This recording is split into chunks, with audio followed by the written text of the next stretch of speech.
Hey guys, how's it going? This is Joseph Matthews, and in this little tutorial I'm going to teach you how to be funny. And it's actually going to be much easier than you think. These are just some simple tricks that I use to add humor to any interaction, and I know that they're going to work really well for you. Alright, so the first thing I want to talk about is how serious humor really is. If you can't be funny when you're talking to someone, you really can't be all that interesting. Fact of the matter is, the funnier you are, the more fun you're going to be, and the more people want to hang out with you. So, you need to be as funny as you possibly can in order to attract the most attention.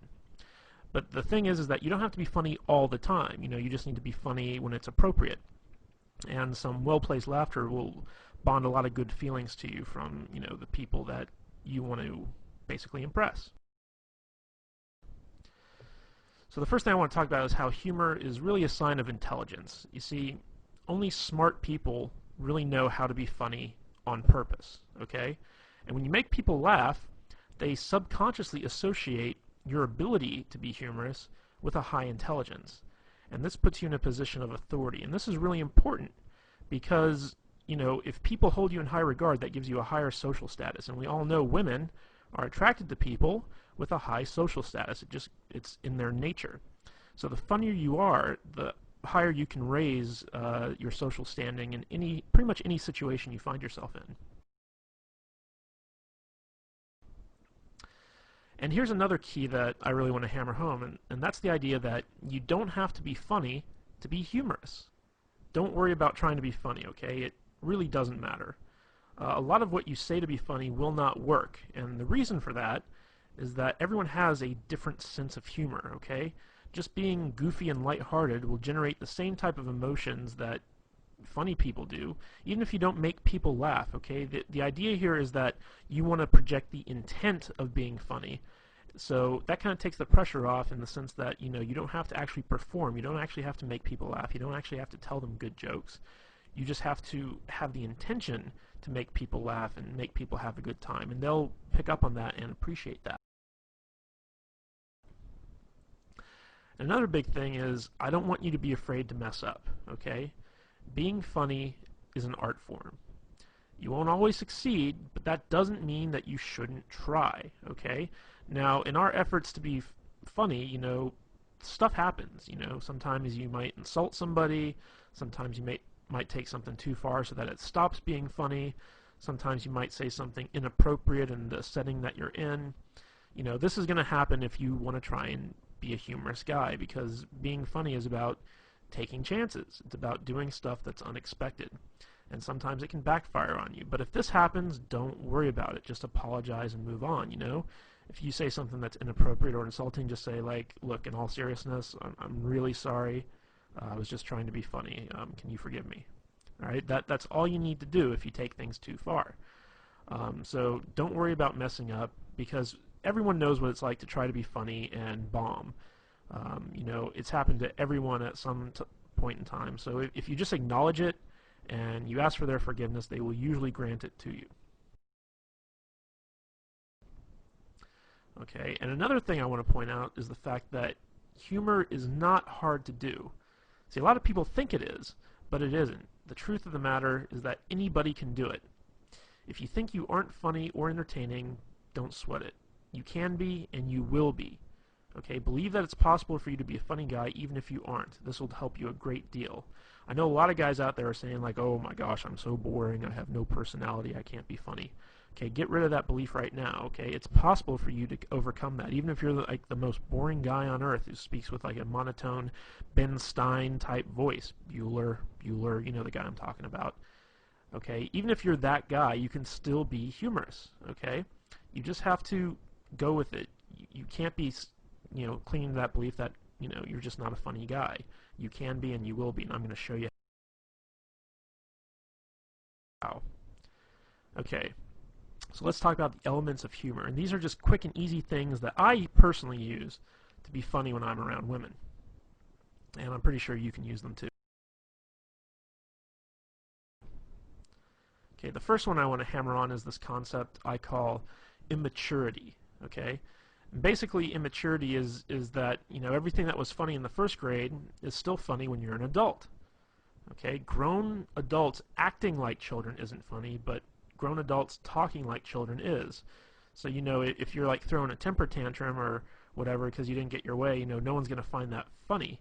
But if you start talking like a baby, but you still act like an adult, you know, that is funny. So let's just go over a few examples here. You know, like if you were ever a kid and you're on the playground and someone took your toy and you got mad at them, you'd say, "You're a doo-doo head." Okay? You know, and when you were a kid, you know, saying stuff like "you're a doo-doo head" was funny. So let's take that now when you're like a grown man. You know, let's say a girl says or does something you don't like, and you just kind of look at her and squint your eyes and say, "You're a doo-doo head." You know, that can be funny. All right. Another thing is, for instance, girls are icky. How many times growing up did you and your friends run around saying girls are icky? All right. Everyone's heard this stuff. Women who've been around kids have heard this stuff. So like let's say a woman comes to you and says like, "Hey, I've got a friend I really want to hook you up with." You can just tell her, "Ooh, girls are icky," or something like that. It really doesn't matter. You're just taking stuff that sounds immature and you're applying it to your grown-up adult persona. Another thing is you got cooties. Okay, that's a big kind of thing that immature kids run around talking about. So like let's say you're out on a date with a girl and she's having you're having dinner and she says, "Oh my God, the mashed potatoes are so good, you gotta try some." And she holds out her fork for you to like try a little bit of potatoes, and you just say, "Ooh, no, you got cooties." Stuff like that. Like it might not get like a big belly laugh. Sometimes it can be if it's unexpected, but most of the time, it's something that's like kind of fun and immature and humorous. So, again, we're creating these feelings that you're going to be a playful type guy when you act I shouldn't say when you act, when you talk immature. All right, the next concept I have, I couldn't think of a really good way to kind of encapsulate this with a word, so I call it going plaid.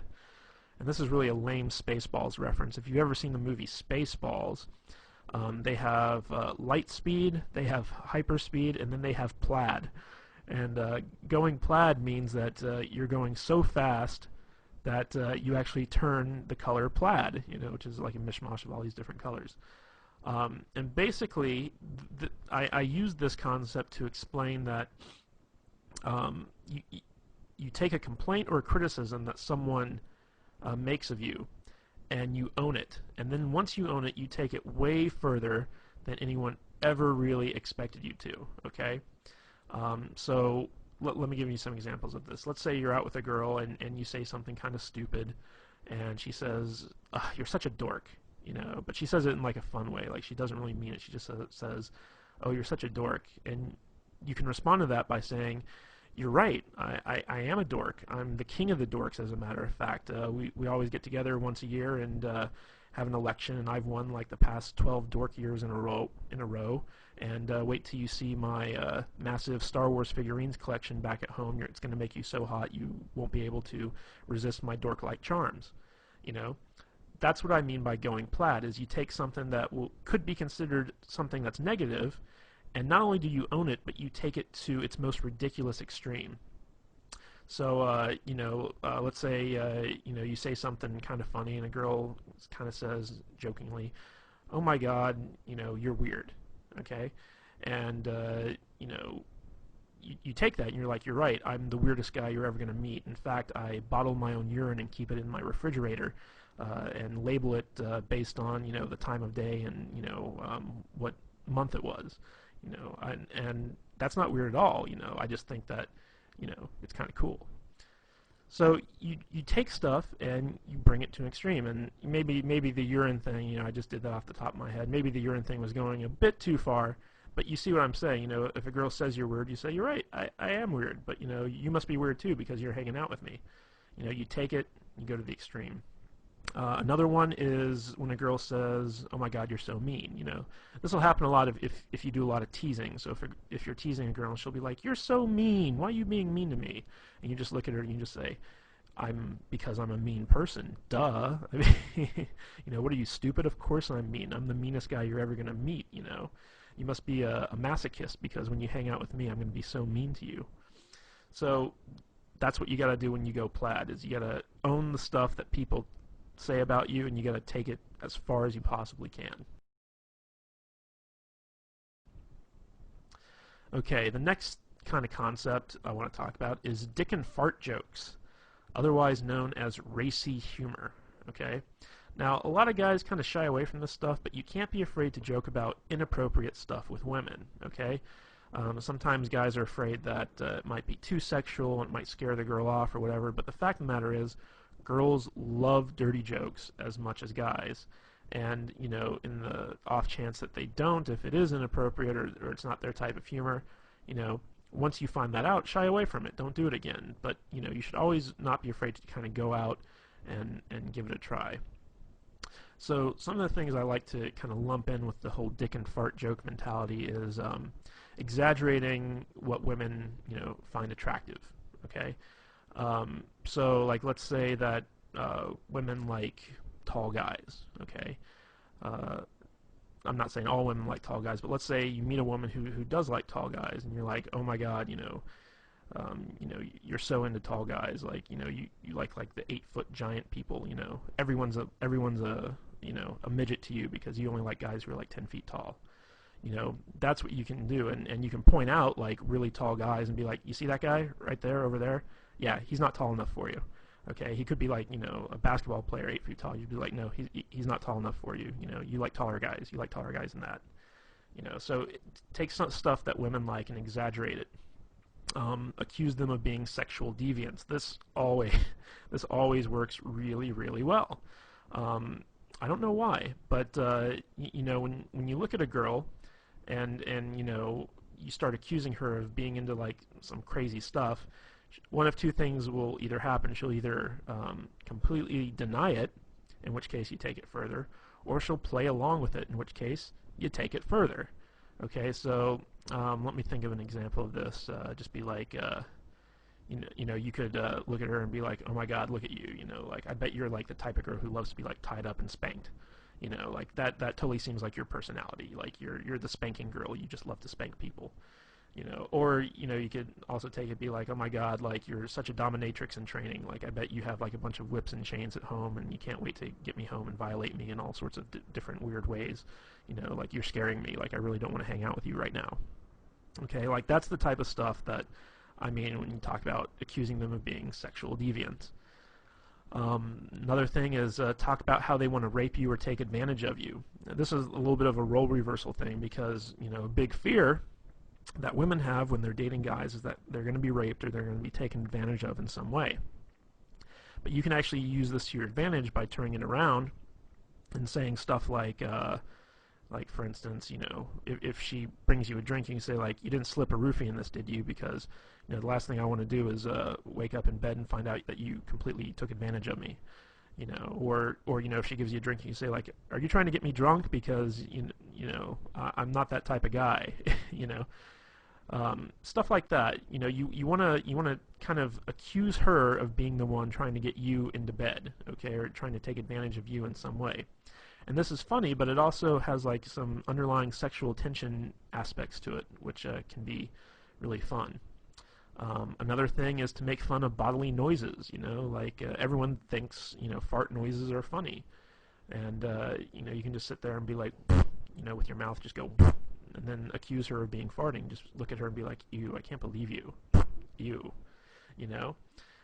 and it's funny because it's obvious you're the one doing it, but you're accusing her, so it gets some laughs. And the last one is to accuse women of having outrageous fetishes. Okay, and this is stuff that where you take the most mundane thing and you turn it into a fetish. Okay, so for instance, like let's say that you're talking to a girl and she's complaining about having to go to the optometrist to get her eyes examined, and you can say something like, you don't fool me, I know your secret, you have an optometrist fetish, like you have optometrist porn at home that you secretly jerk off to, and you can't wait to go to the optometrist because like you're in love with the optometrist. You know, you take mundane stuff and turn it into a fetish. Like, you know, lots of girls love to shop for shoes. So you say, like, oh my God, you have such a shoe fetish. Like, you know, if those shoes were like a man, you'd totally have sex with them. You know, that's what I mean by turning stuff into outrageous fetishes. Okay, recall humor.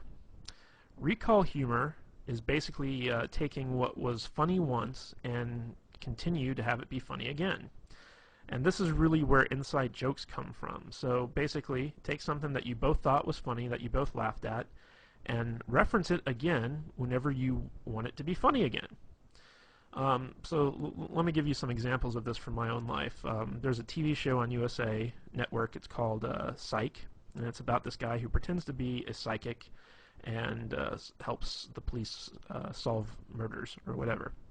And there's a lot of really funny lines in this show. And you know, me and a girl, she used to come over to my place and watch the show with me because I got her into it.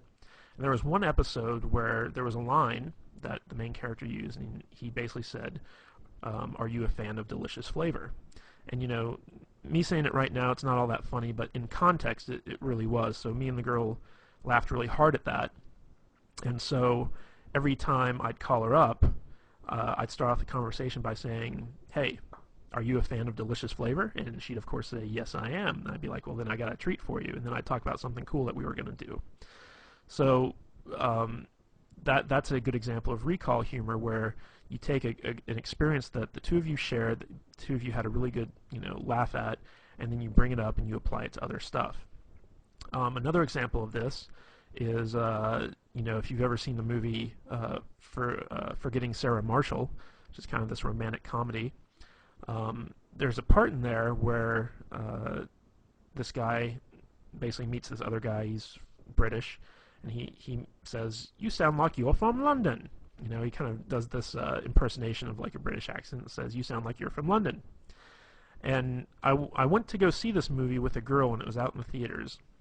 And this girl couldn't stop laughing when the character said that. She just thought it was the funniest thing in the world. So every time I'd get together with her thereafter, one of the first things out of my mouth is I'd look at her and I'd say, "You sound like you're from London." And she'd just start laughing and she'd smile and stuff like that. And it was fun. It was recall humor. But it doesn't always have to be like, you know, lines from TV shows or movies or something like that. It could be something that someone said. And it doesn't even have to be all that funny. Like, for instance, I used to date this girl, and she would have to work in the morning, so she couldn't, like, you know, stay out too late or whatever. So basically by 10 o'clock or what have you, like, she'd have to be at home and in bed. And she used to say, you know, that, you know, if she doesn't get home in time, she's going to turn into a pumpkin. So I would use that. And whenever we were out, I'd look at the time and say, like, uh-oh, you know, like you're only a couple minutes away from turning into a pumpkin or something along those lines. And it was, you know, it's this kind of fun thing where you have this inside joke that like no one else really gets except the two of you, because you're the only ones that really experience that. So if you've ever had that experience with a girl, be sure to call it back up and use it when you need to. Okay, the next thing I want to talk about is ambivalence. And this is actually one of my favorite ways to be funny, basically. And what ambivalence is it's basically you look forward to something bad happening, or you take pleasure in someone else's misfortune, and you're also kind of unresponsive to bad things. And the reason that this works is because these types of reactions are really shocking and surprising, and because they're so unexpected, they are therefore funny. I'm going to use an example of this. If you've ever seen the movie Private Parts by Howard Stern, there's a whole scene in there where he talks about being in Vietnam and thinking it's unfair that, you know, that they miscounted the number of confirmed kills he got, because what he did was he went and he found a school full of Vietnamese children, threw a grenade in there and killed like 80 of them. And when his sergeant, you know, came to count the bodies, he said, you know, "Private Stern, these are kids. That counts as one kill." So, you know, this kind of horrible story about, you know, going to a school and killing like 80 children, and being upset that it only counts as like one kill, That's an example of ambivalence. You know, you're taking this horrible act in wartime, no less, and bragging about it and being upset that you didn't get credit for killing all those children.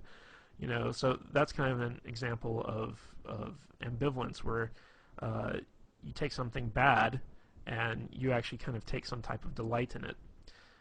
So a little bit of a better example of this, like let's say you're talking to a girl and she's complaining about how she works really hard but she never has any money.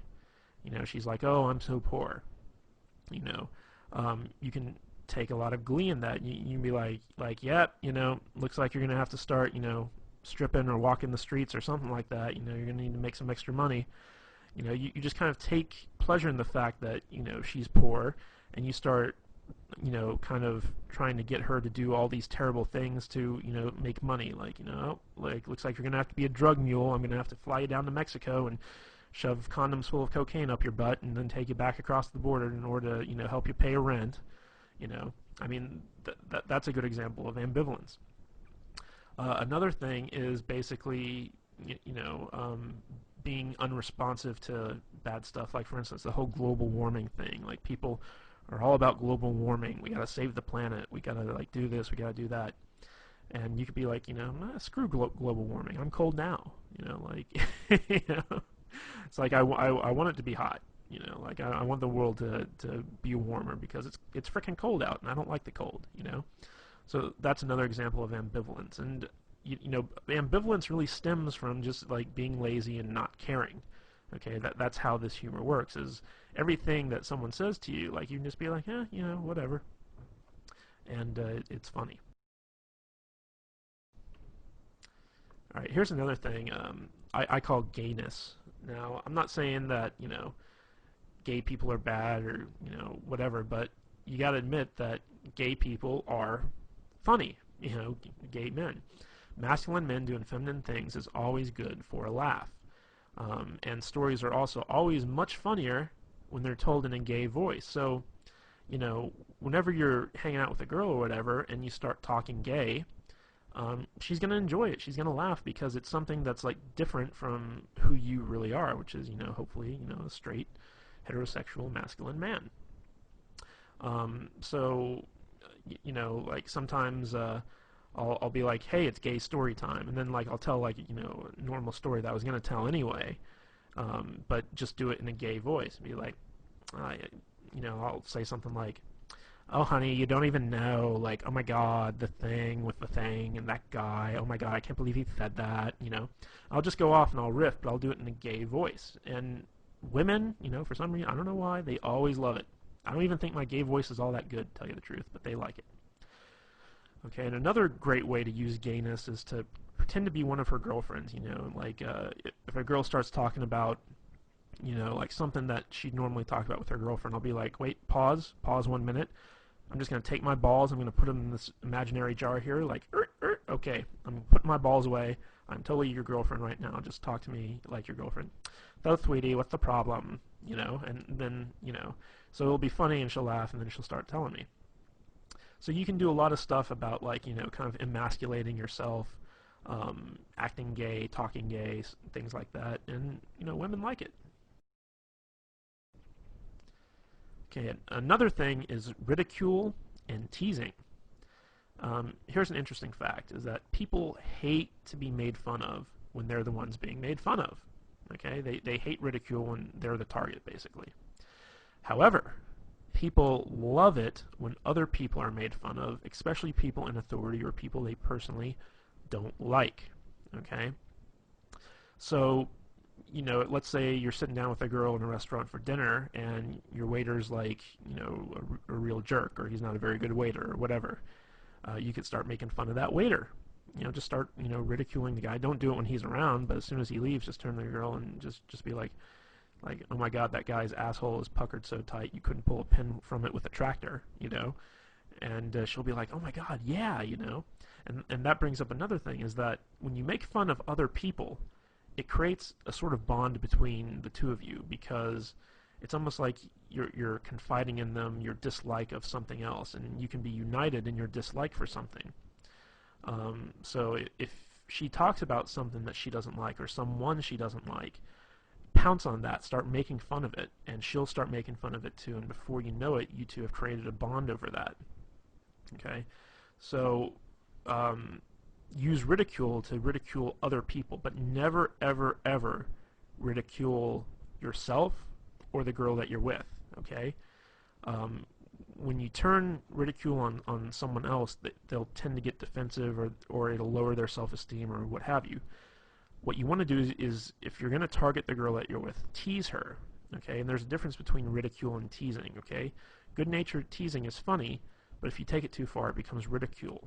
Okay? So when you tease a girl, it's kind of, I'll use an example that we used in the past, where you start making fun of an outrageous fetish that she has. Okay, like let's say she really likes Brussels sprouts, or okay, I got a better one. Let's say she really likes Chinese food. Okay, and she's sitting there, she's like, oh my God, this Chinese food's so good, and I'm just like, look at you, you're so into Chinese food. If Chinese food were a man, you'd totally have sex with it. That's an example of teasing. But like looking at a girl and saying like, oh my God, you look so fat in those jeans. That's not teasing. That's being mean. So you want to walk that fine line. But if you ever got to ridicule someone, always ridicule someone other than yourself or the girl that you're with. Make sure that it's someone that she doesn't like, or someone in authority, like for instance the president. Even if she likes the president or she dislikes the president, whatever, it's always funny to make fun of people who have some type of authority position. You can also make fun of her boss, or your boss, or whatever, someone that has some type of authority over you. Alright, the next one that I want to talk about is impressions. Now, the fact of the matter is, everybody loves impressions, even the bad ones, okay? So, if you want to be funny, when you're telling a story, always do impressions of the different characters that are in the story. It could be a story of you and your friend Bob, and every time, Bob says something, you do it in the Bob voice. And the Bob voice can be something like a really high-pitched, whiny type thing. There's a guy in my group of friends, and his name is Adam.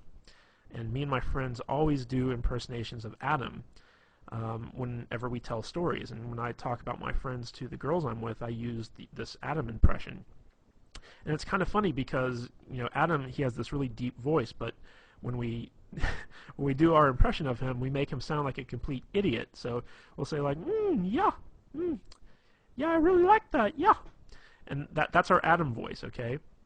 And it totally sounds nothing like him, but it's a funny voice. So like when we tell the stories to the girls and we use our Adam voice, the girls really laugh, and they're like, does he really talk like that? And you're like, no, actually, he's got like a really deep voice, but we just like to use that voice.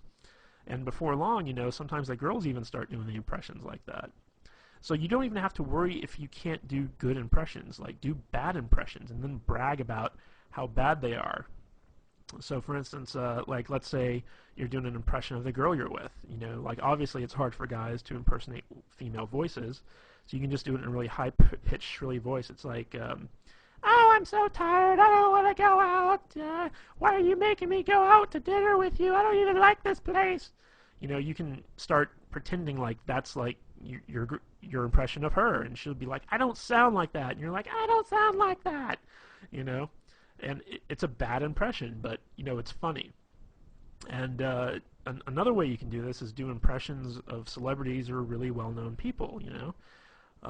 If you're talking about the president, do an impression of the president. Doesn't matter if it's good or not. Just take what you've seen done on TV and try and emulate it best you can.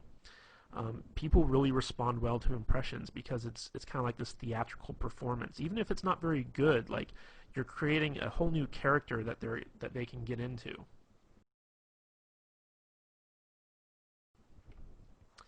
All right, the next thing I want to talk about when it comes time to be funny is talking with stereotypes. Now, all stereotypes are funny because there's always some measure of truth to them. Even if they're completely offensive and out of left field, they're still funny. So, for instance, if you're like an uptight white guy like myself, throw in some ghetto speak. When I meet up with a girl, like if I call her up on the phone, one of the first things out of my mouth is sometimes, "Hey, what's the dealio?" you know. I don't really talk like that. I don't say like, what's the dealio, you know, like it doesn't sound right coming out of my mouth. But, you know, when I'm calling up a girl and I want to be funny and playful, I use like what I like to call ghetto speak, which, you know, like ebonics and, you know, stuff like that. It's like, call her up, hey shorty, what's happening? You know, I mean, like really, you know, dumb stuff like that when it comes to me saying it. Now, on the flip side of that, if you're a ghetto black guy, talk like an uptight white guy, you know. Dave Chappelle does this really well, where he has this very white voice that he uses sometimes, and that's funny, you know, because you're kind of playing into this stereotype that white guys have like this very proper diction, and you know they're very uptight. If you're an Asian guy and you want to talk like Hong Kong Phooey, you know, with like the Asian voice, you know, go for it, because Asian guys can pull that off. Even though it's like very offensive and stereotypical, it's funny. If you're an Indian, talk like Habib, you know, like the guy from The Simpsons. It's like, thank you've come again, you know, that type of thing. You can get away with it because you're Indian, you know. If you know, other people were doing it, it might be offensive, but you got to take stereotypes, and instead of being offended by them, use them to your advantage. And when you do this, you want to take those stereotypes and blow them way out of proportion, you know, like just take them to their furthest extreme. People love it. Okay, another thing is sarcasm. And sarcasm is probably the easiest type of humor to do, but it's the hardest to appreciate. The more intelligent someone is, the more they can appreciate sarcasm. But just a word of warning here, people with low self-esteem, they don't really like sarcasm, okay? Because it can come off as being really offensive. There was the show that used to be on Comedy Central, I don't know if it still is, but it's called The Kids in the Hall. And it was basically a sketch comedy show. And they had a sketch on there called The Sarcasm Man. And basically it was this guy who had a speech impediment where everything he said sounded really sarcastic. And people people were always pissed off with him because it always sounded like, you know, he was just like making fun of them. So, you know, someone would come up to the guy and they'd be like, hey, you know, like, my name's Jim. What's your name? He's like, oh, hi, Jim. My name's Bill. You know, and then the guy'd be like, dude, why are you being so mean? Like, I just came up to introduce myself to you. And it's like, what? I'm not being mean. You know, and it went on like that for like, you know, a good, you know, 10, 15 minutes where the guy was just getting more and more upset, and the guy would have to explain like, oh, I'm not being sarcastic. I have a speech impediment. It's a real problem. And, you know, that was kind of like the punchline to the whole thing. So basically, when it comes to sarcasm, you basically got to act like the person you're talking to is a complete idiot, and you have to lower yourself to their level in order to effectively communicate with them. That's basically what sarcasm is you have a feeling of superiority over the person, and you're kind of poking fun at the fact that they're dumber than you are. And oddly enough, lots of girls really love sarcasm. They really love sarcastic humor, and a lot of girls, as a matter of fact, have a very sarcastic sense of humor themselves. Like, their type of humor is sarcastic. So if you're a guy, you tend to gotta put up with a lot of sarcastic women. So, and another thing I just want to point out is a lot of the stuff I've been going through with you guys with so far in this presentation is stuff I've learned from women. Like, this is all humor that I've gotten from girls that, you know, made me laugh. And I kind of sat down and was like, what is it they do that's funny? And it's very easy for like a girl to act like, you know, she's better than you and she's smarter than you, and she's got to talk down to you in order to do that. If you're dealing with sarcastic humor from someone else, play into it. Just act like you're a complete retard and be like, you're right, man can't talk, you know. Just go with it. If someone's kind of treating you like that, take it to its, you know, logical extreme. When you're dealing with someone who's sarcastic, you can pull the sarcastic humor all you want. But if you're dealing with someone who's not sarcastic, who has, you know, low self-esteem, who's kind of like sweet or whatever, you don't want to go the sarcastic route. Okay, another thing I love to do is use nicknames. Nicknames can be a lot of fun, and they can be really funny. And the more ridiculous the nickname, the better. One of the cool things about nicknames is that it really does create a bond between two people, because when you name something, you imply a certain sense of ownership, and it also becomes a type of inside joke between the two of you. A good example of this is one time I started dating this girl. Her name was Katie, and her email address was something like Goofy Kate, 123 or something like that. And when I got emails from her, it was always, from this Goofy Kate email address, so I just started calling her Goofy Kate, and eventually that got shortened to Goofy. And every time I'd see her, I'd be like, "Hey, what's up, Goofy?" And she'd laugh and whatever. But to me and her, it was, she was Goofy. That was her name. There was another girl I met where I used to call her Fuzzy Bunny. I don't even remember why. I just called her like Fuzzy Bunny for no real good reason, but that name kind of stuck. She was my little Fuzzy Bunny. And as long as like you're not calling women like really offensive names, like bitch, slut, hoe. Even though I have had girls who I nicknamed that, never to their face, but whatever. You kind of have this kind of endearing inside joke.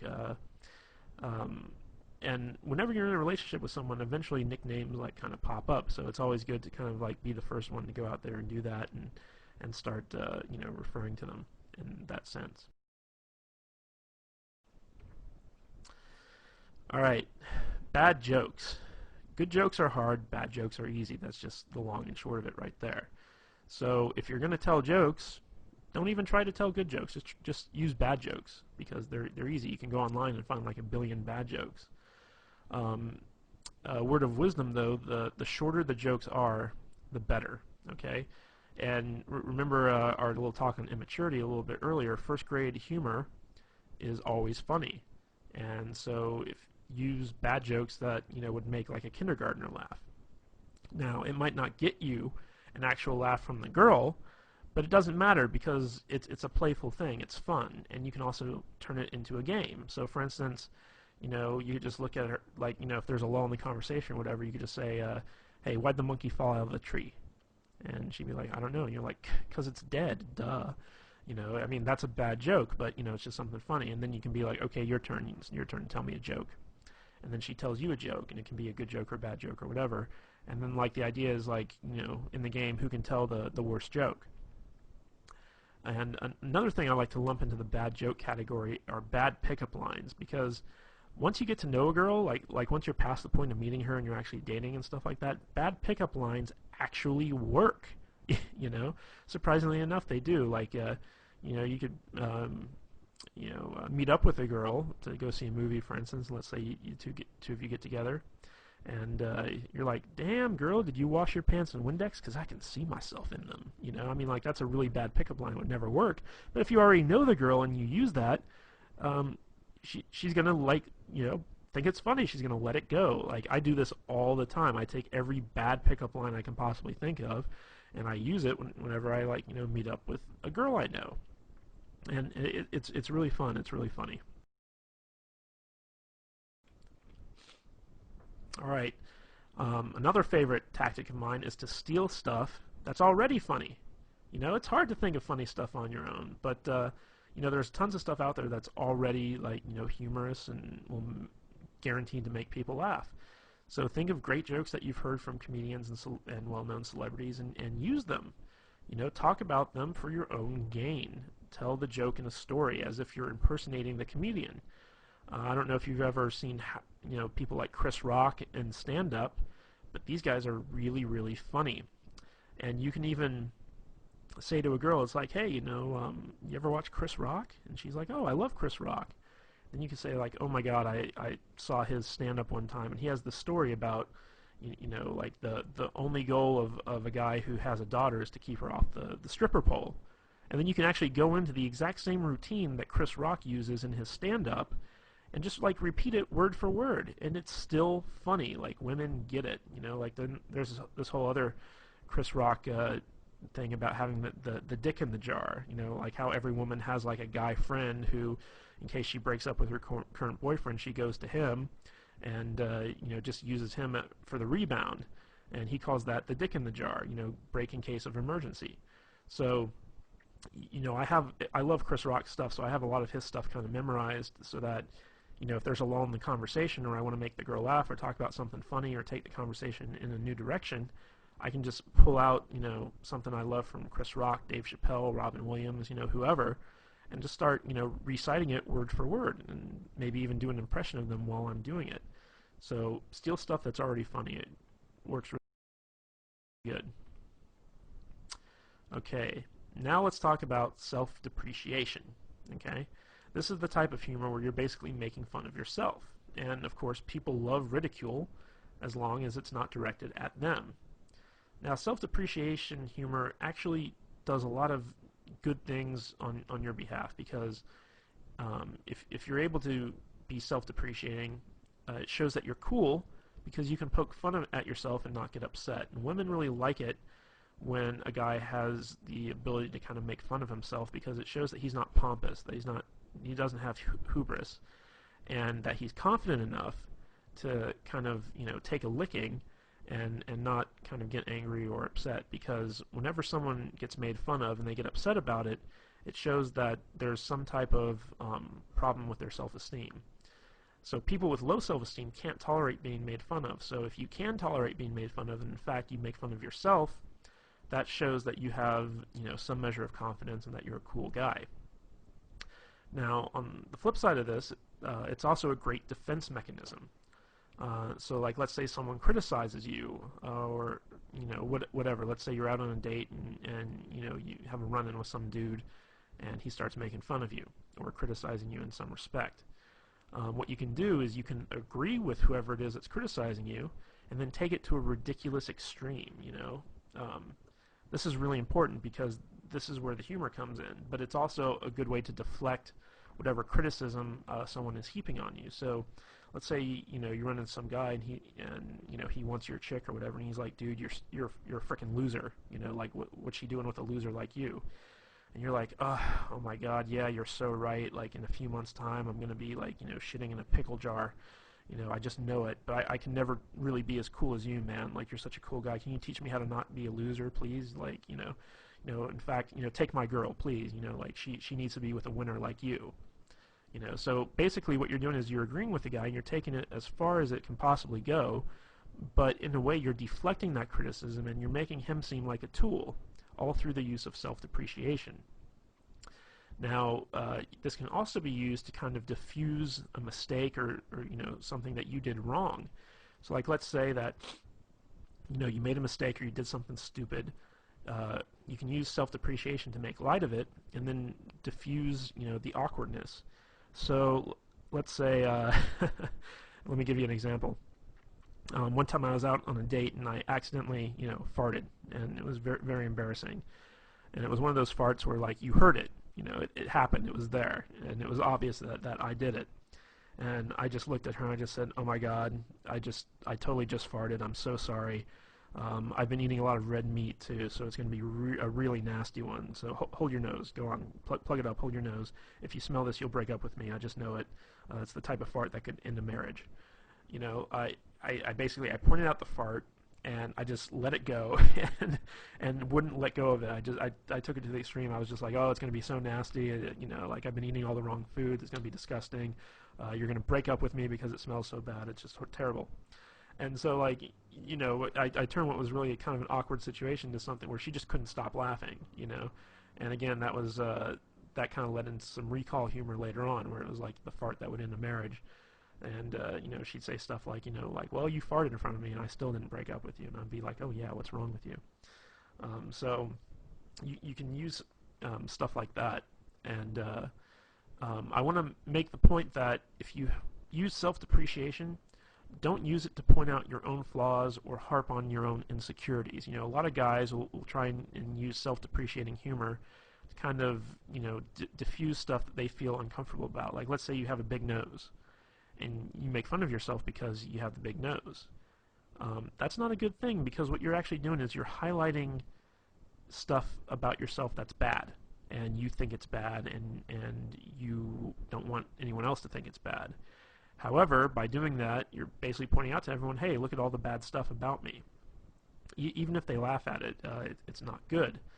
So when you do use self-depreciation, only use it as either a defense mechanism or to diffuse some type of awkward situation.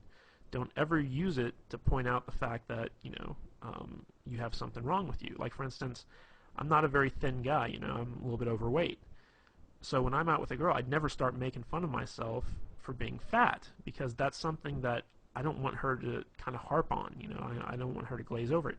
Now, if someone else calls me fat, then I'll go along with it. I'll just be like, oh my God, you're so right. Like, I'm totally like one step away from being Jabba the Hutt, I'm going to need a slave girl really soon, So if someone else points it out, then that's when you use the self-depreciating humor, but you never bring it up on your own accord because you're insecure about it, okay? Most of the time, people won't even notice stuff that you're insecure about until you bring it up, and then they can start holding that against you because they know that, you're kind of wishy-washy on it. So, just as an aside, never use self-depreciation to point out your own flaws or harp on your own insecurities. But the biggest key to being funny is to have fun. If you have fun, the humor will come naturally, okay? If you're just able to sit back and relax, not worry about anything, not worry about censoring yourself, not worrying about messing up, you will naturally, if you're an intelligent person, which I'm fairly certain that you are, be a funny person. You'll pick up on stuff, you'll crack jokes, you'll have a good time. Remember, humor is all about feelings. It's not about really getting a response. It's not about making people laugh. It's about making people feel good. The better you can make people feel, the more they'll like you, and the more personality you'll display. Even if you're not a funny guy, just be super, super positive. People like positivity. And if you can mix that positivity in with some fun every once in a while, people will like you even more. So out of everything I told you about, if you can't even remember one of those little concepts about how to be funny, just have fun. The more fun you have, the more naturally funny you'll be, and the easier it'll be to make people laugh and have a good time with you. Alright guys, that's all I have for the video. I hope you really enjoyed this thing. Like I said, I got most of this material, most of these concepts from girls who use them on me. So this is stuff that I know for a fact girls respond to. I use all this stuff in every one of my interactions, and I always get a good response from it. So if you need to, watch this video as many times as you want, learn the concepts, and actually go out and start using them, and you'll be absolutely amazed to see the type of responses girls give you. Alright guys, this is Joseph Matthews, and I'll catch you later.